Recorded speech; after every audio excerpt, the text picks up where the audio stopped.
On today's episode of Refashioned, we're talking about people calling fashion influencers out for blatantly lying all the time, whether having tabbies is a substitute for personality or not, why no one really seems to care about runway fashion anymore, the lost art of passing your wardrobe down to your kids, and so much more. So stick around and let's get into it.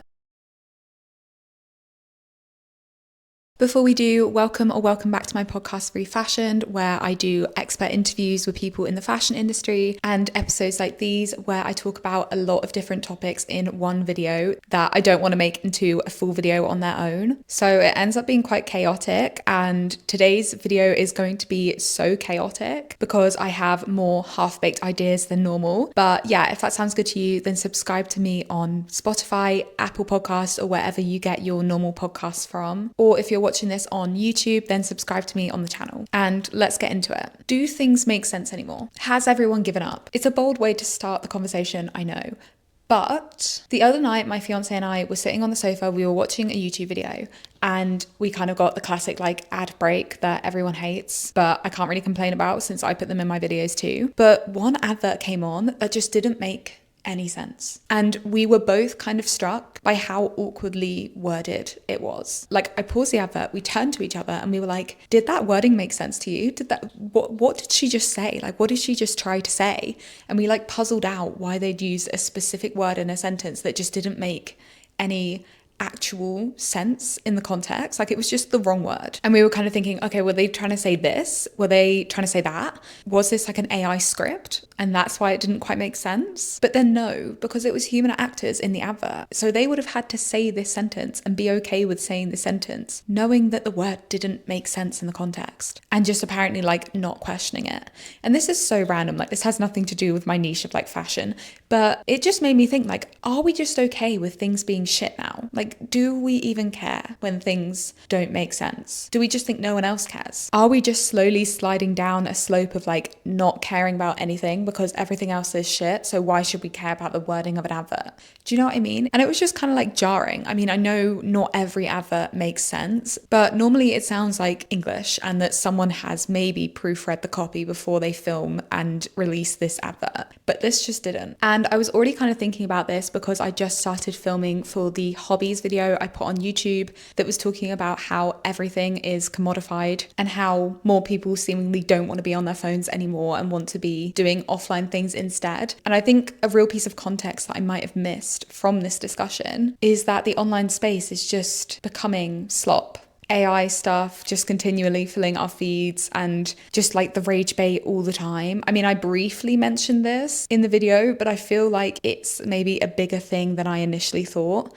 Hearing that advert just made me want to rage turn off my TV and go stand up and go for a walk or something. And obviously that would have been an extreme reaction, but I think it was just an accumulation of this feeling of the online world doesn't feel real anymore. It certainly doesn't feel as fun and as social as it used to. And it just reaffirms the importance of this cultural shift towards offline community, not spending our lives scrolling through absolute shit. I know that a lot of people feel the same, to the point where it's kind of got a name for this concept of online becoming shit, which is the meh-ification of the internet. But I feel people are reacting to it in different ways. Some people like me are just thinking, I just want to get off this online space.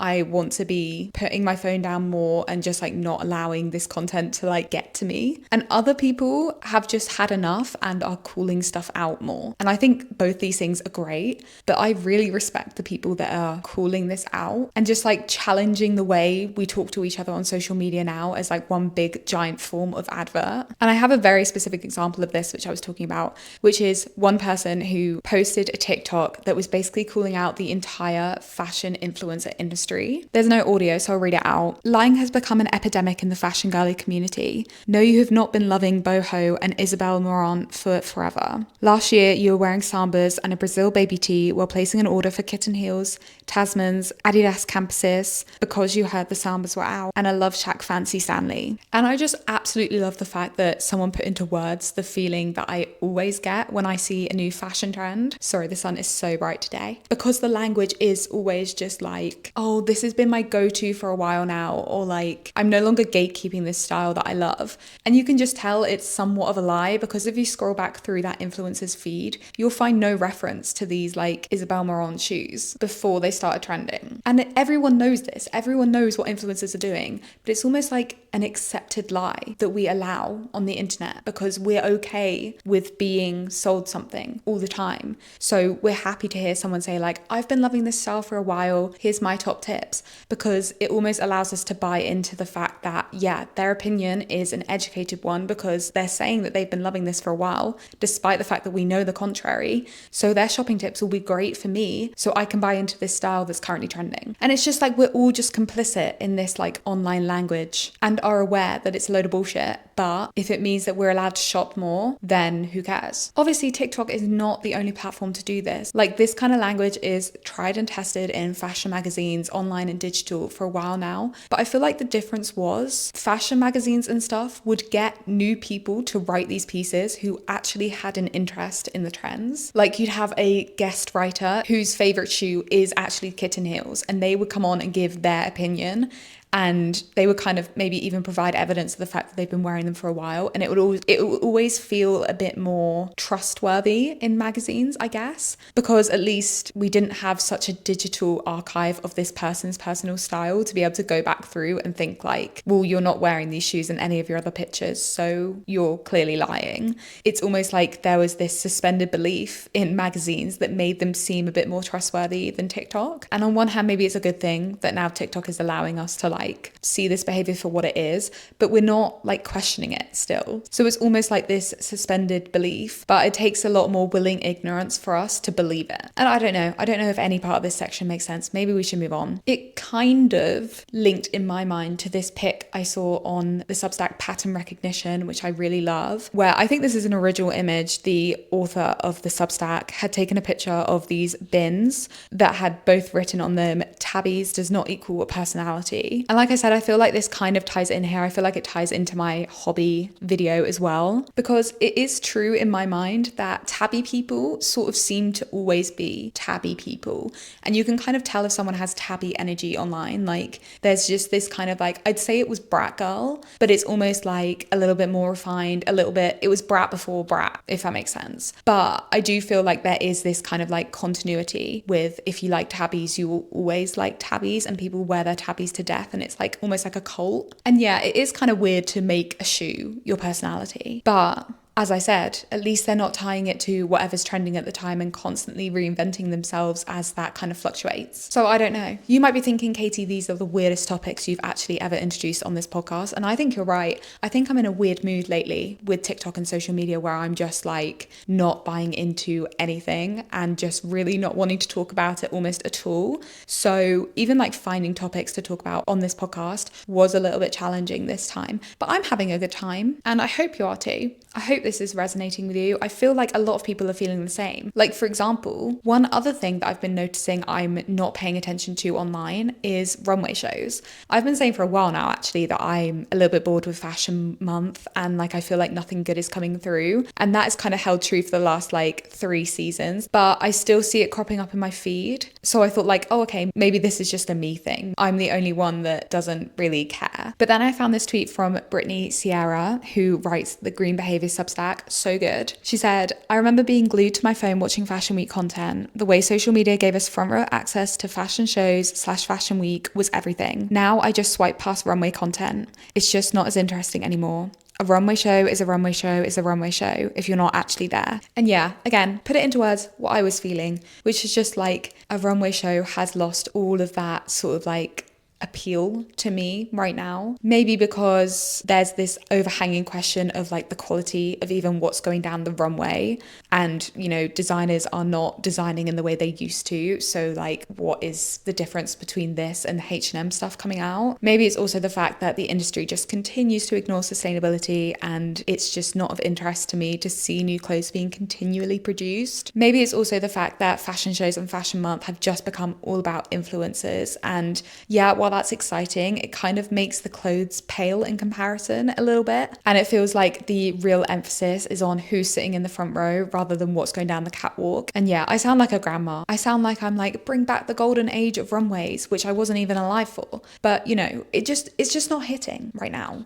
I feel like the only runway I actually stopped swiping for and then actively went out and tried to find more content for was the Schiaparelli AW25, and I hope I said that right. But the detail and the artistry and the just fashion of this collection was just gorgeous. It was like a balm to the eyes after the continuous like quiet luxury trends still going down the catwalk from every other show. This was like stop and stare. I genuinely, if you have not seen this collection and you've been tired with fashion, I recommend going to see it. I absolutely loved it. I know some people will disagree, and I didn't really love the dress that everyone loved on Kendall Jenner, I think it was, but some of them were just amazing. It felt like a real moment of like, who else is doing this in fashion right now? Okay, kind of jumping off that little point I just made about how luxury fashion just isn't hitting. Like obviously in general, people are investing less in their clothes and shopping fast fashion more, but like also the general state of luxury is just degrading to the point where it almost feels like there's no real difference between them. I came across this TikTok that really got me thinking about what this change in our behavior towards fashion and the behavior of the fashion industry towards quality is going to mean for generations to come. In a few years, the hottest place for your child to shop will be your closet, but the real question is, what will they find?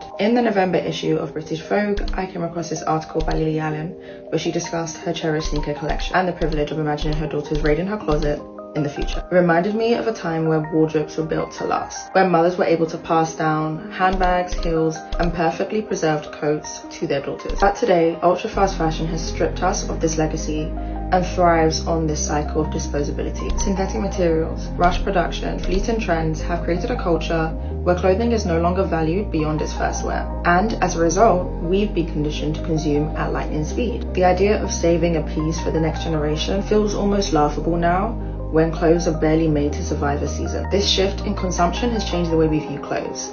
They are no longer investments, they are impulses. I think she touches on so many good points here when it comes to the dying art, the personal archive, as she put it, which is like the perfect way to describe this. The fact that it's our behavior of not treating clothing like investment pieces, which makes us not want to invest too much in our clothes, and therefore we aren't thinking about passing it on to generations. We're only thinking of its first 1 or 2 wears before it becomes a new season and therefore passe. And also how fashion has reacted to this trend cycle. Arguably, it's sped it up itself. It's kind of a chicken and egg situation of who started this situation. But fashion has definitely leapt on the opportunity of selling us more and giving us worse. And I kind of wanted to share this TikTok, not only because I find the idea that the next generation might not be able to experience the feeling of pulling out a perfectly preserved item of clothing from their parents' or like family members' wardrobes, which in itself has been a tradition that is passed down through generations and has like almost been put on a pedestal by the media and the films we consume, and what it will mean when we no longer have that, but also how like this might become a new wealth indicator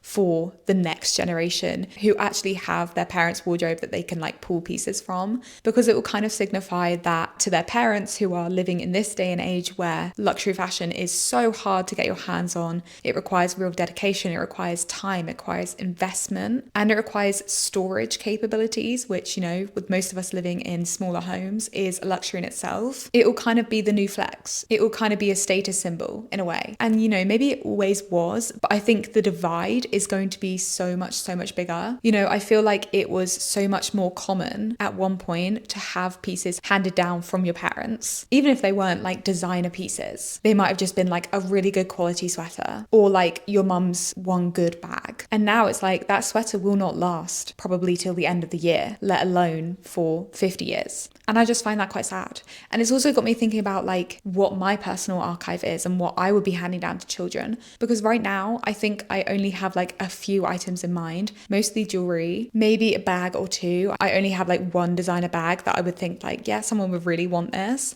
But I have some other nice bags, which I think are cool. And maybe like one or two pieces of like denim or like, you know, like really good quality clothing in my wardrobe that I think not only would last, but like would be cool for future generations. And although, like I said, it kind of saddens me, it also kind of like inspires me to be thinking about this as I go forward and as I expand my wardrobe a little bit, like kind of thinking like, would this be an amazing find for my child going through my wardrobe in like 30 years? You know, like, would they be like, oh my gosh, I can't believe you have this? And if not, it doesn't mean I can't purchase it, but I will be thinking like, why would they not be excited to find this? Like, is it too bad a quality? Is it going to fall apart already? Is it too trend based? And I know this kind of sounds like a little bit counterintuitive, because I'm sure one of you will comment and be like, but you should be doing these things for yourself. Like, don't worry about future kids. Like, not everyone wants kids. So you should just be doing this for your future self, who in like 10 years will be looking through your wardrobe and thinking like, why did I buy that? What in here do I truly treasure?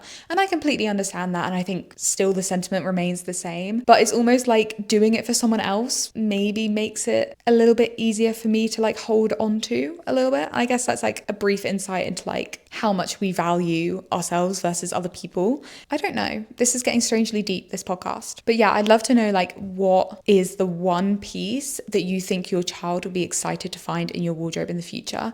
I feel like for me, it's my engagement ring. It was a real like theme throughout going ring shopping with my fiance, that it was like, I want this to be so timeless. I don't want it to be like the really like trendy look of engagement rings right now. Like, if that is your style, 100% go for it. But I really wanted to like find something classic and timeless for my engagement ring, because I want it to be like passed down as an heirloom.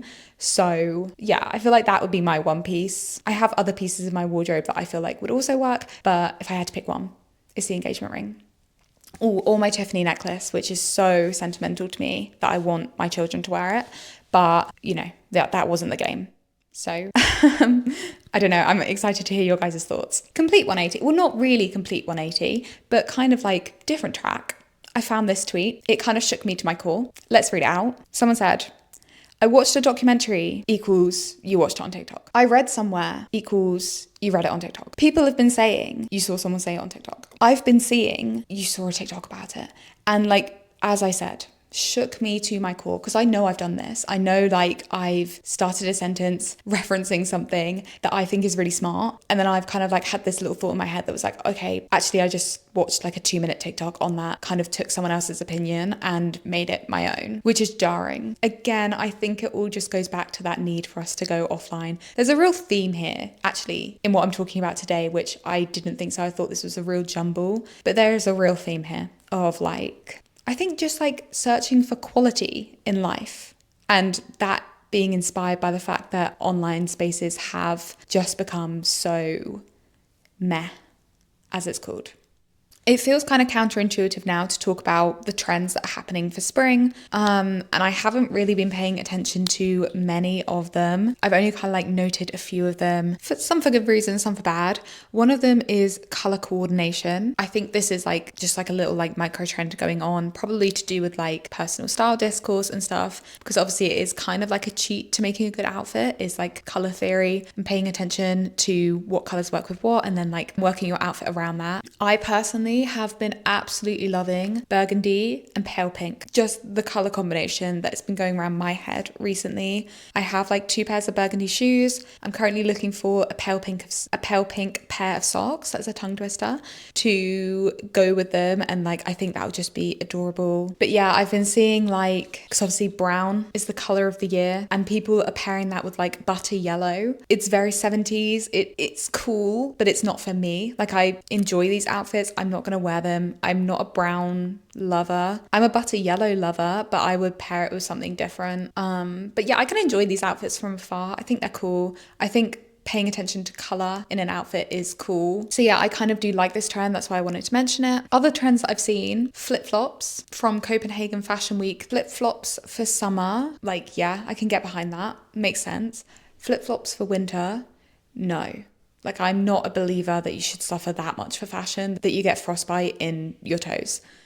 So no, from me, but that's what's happening. Medieval is apparently trending. I don't know how far people are taking this. I don't know. I did see someone when I was doing research for the hobby video talking about how their hobby is chainmail, which is cool. If it's your vibe, if you've been doing it for a while now, medieval core is trending, this is your moment. Like, bring out that chainmail hobby, make yourself something cool. As I said, don't know how far people are going with it. Maybe it's just like a hair thing, like lots of braids and wavy hair and stuff. I don't know. I don't even know how that fits into like the wider context. Maybe it's like battle armor as we face a dying world. It's like, okay, put on your physical armor that makes you feel better so that you can go outside without like crying.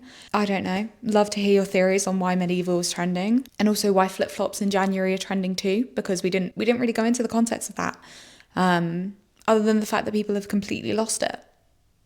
I don't know. Okay, and the trend that I feel like we need to pay attention to most is the fact that calling it a trend might be out and calling it a reference is in. And obviously that's been in for a while, but like it's getting picked up. People are like, no, this isn't a trend. I'm referencing this. And even if it's still like referencing a trend of like the 2000s or like the 90s, you're referencing, you're not copying. To copy is out now, which fits into the wider discourse of personal style and individualism and fashion.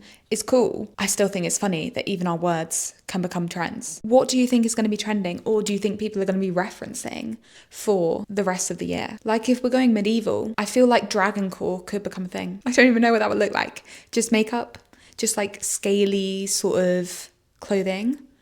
I don't know, but I could see it. I don't know. Drop your predictions in the comments. Okay, sort of coming to the end of the podcast, I wanted to do a quick answer to someone's comment on my channel who was basically asking what kind of content I like to see, like how to get their TikTok algorithm to be less shopping hauls and more sustainability focused, and what some of my favorite creators are.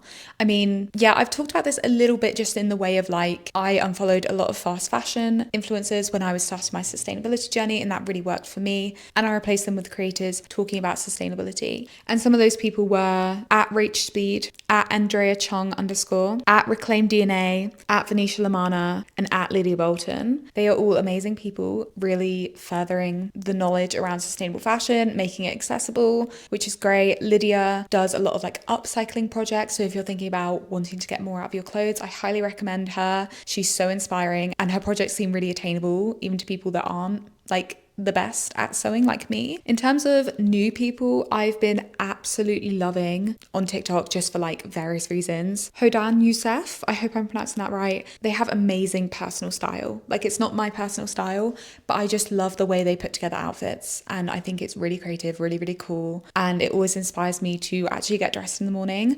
So highly recommend. At Judith Lola _, who does a lot of fashion culture analysis, which is really, really interesting, something I'm trying to get into more. At Olivia Sarah _23 does great style tips, and at Digital Tailor also does great style tips. I really like consuming their content and how it makes me think about like wider references and just like wider cultural shifts in fashion, less like micro trends and more like personal style. They're both really good. And then I know the request is about TikTok specifically, but I've been trying to get off the platform. I've been turning to Substack a lot.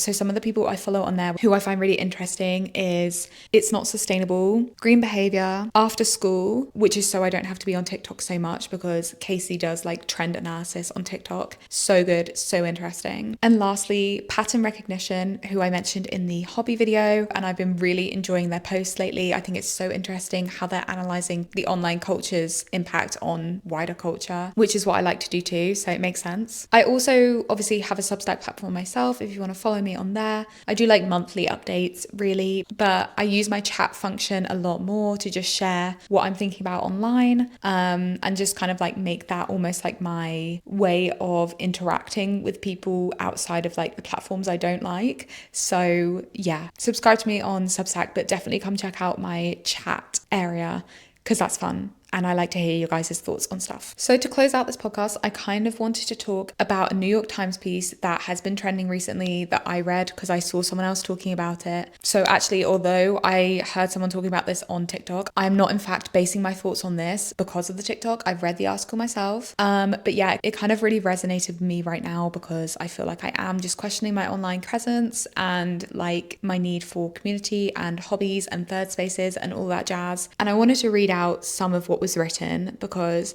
I feel like it's a very good explainer for why so many of us are so tired of the internet. Not only because maybe we're overwhelmed by the state of the world, but as Anna Lemke, I'm not sure, I'm so sorry, I'm completely butchering that name, I'm sure, says in her interview for the article, digital drugs have us hooked. She says that, I think we're essentially struggling with endemic narcissism, where our culture is demanding that we focus on ourselves so much that what it's creating is this deep need to escape ourselves. And I think that's what's driving much of our pursuit of addictions, as she said earlier in the article. Not only classic addictions like drinking, like drugs, but also like being addicted to our phones and shopping, because it's a way of not having to think about ourselves for a blessed like hour or two. And although she says that this might not be the full story, she does think that a major reason so many of us are constantly on our phones is because of this obsessive self-focus and the need to escape that, which obviously resonates with me. What I do online is a lot of opinion giving. Every time I'm scrolling on my phone, it's like, okay, well, how can I turn this into something for my podcast? How can I turn it for something for YouTube?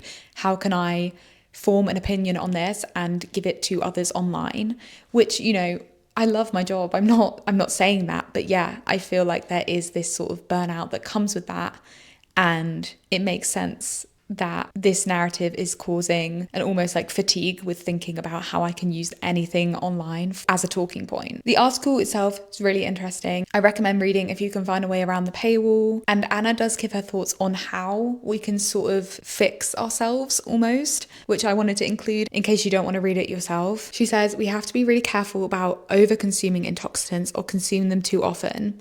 And I do think, given this world of abundance, that we have to now intentionally seek out things that are hard, because our lives have become so easy, so convenient, so sedentary. The default is a state of consumption that's ultimately not good for our bodies or our minds. Obviously, one way you can do this is hobbies, putting yourself out there, going to an offline event and making new friends. Those are things I'm really trying to push myself towards, but in a very healthy, considered way, rather than like filming myself for TikTok. But first, I've been trying to dissect why I want to do these things, so that I'm not just being swayed by the cultural shift on TikTok, and I'm actually seeing the benefit of doing them, which I think will help me do them more anyway. So that article was really helpful. I know this sounds like a complete hypocritical statement to the last thing I just said, but I'm putting out a vlog at the end of the month, which is going to be showing a few of these activities, not all of them, but just some of them, including my first upcycling project in my wardrobe, which I was really happy about and wanted to kind of document, because so many people tell me to get into sewing that I thought it was a cool moment to capture on camera. And it's also London Fashion Week coming up, and I have a few events that I wanted to show in this format anyway, so I sort of thought I'd tack them in.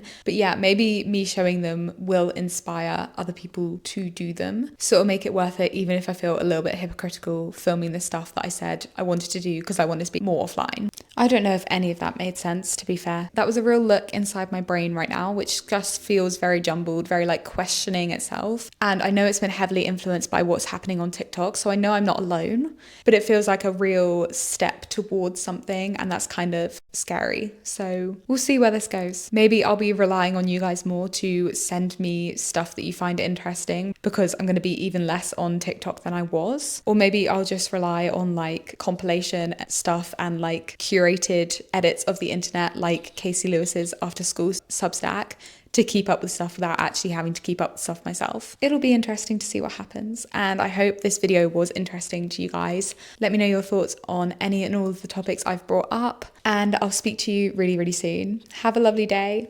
Bye.